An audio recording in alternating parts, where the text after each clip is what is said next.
প্রিয় ভাই ও বোনেরা, মর্গ ভাতা নিয়ে নতুন বক্তব্য দিলেন অর্থ উপদেষ্টা। দেখতে পাচ্ছেন, মর্গ ভাতা নিয়ে নতুন বক্তব্য দিলেন অর্থ উপদেষ্টা।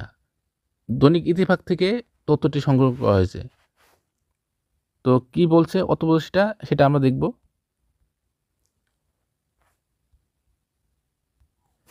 সরকারি কর্মকর্তা কর্মচারীদের মর্গ ভাতা দেওয়ার ঘোষণা সরকারের পক্ষ থেকে দেওয়া হয়নি বলে জানিয়েছেন অর্থ উপদেষ্টা সালাউদ্দিন আহমেদ।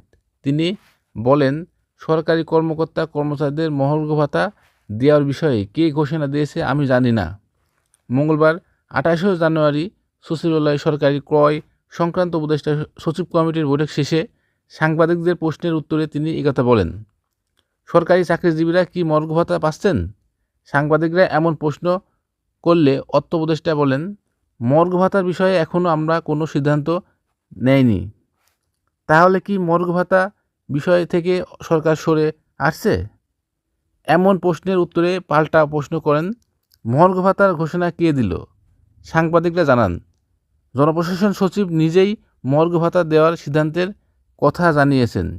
উত্তরে উপদেষ্টা বলেন, কে ঘোষণা দিয়েছে আমি জানি না, আমরা তো ঘোষণা দেইনি।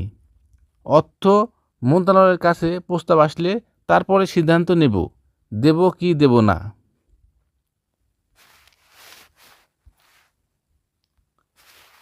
এ বিষয়ে সাংবাদিকদের জানতে চান অর্থ মন্ত্রণালয়ের কাছে কোনো প্রস্তাবনা গেছে কিনা। উত্তরে উপদেষ্টা বলেন, আমরা তো এখনও ঘোষণা দেইনি, এখনও সিদ্ধান্ত নেইনি। সম্প্রতি 14.5 লাখ সরকারি চাকরিজীবীকে মূল বেতনের সর্বনিম্ন 10% থেকে সর্বোচ্চ 20% হারে মর্গ ভাতা দেওয়ার খসড়া প্রস্তুত করেছিল অর্থ বিভাগ। তবে ইতিমধ্যে পাওয়া সরকারি চাকরিজীবীর বাড়তি 5% বার্ষিক বৃদ্ধি ইনক্রিমেন্ট বাদ দেওয়ার সুপারিশও করা হয়। অর্থ বিভাগের হিসাবে এটি বাস্তবায়নে এক অর্থ বছরে বাড়তি খরচ হবে অন্তত 5,000 কোটি টাকা। তবে আপাতত মর্গ ভাতা দেওয়ার সিদ্ধান্ত থেকে সরে আসে সরকার বলে সংশ্লিষ্ট সূত্রে জানা গেছে।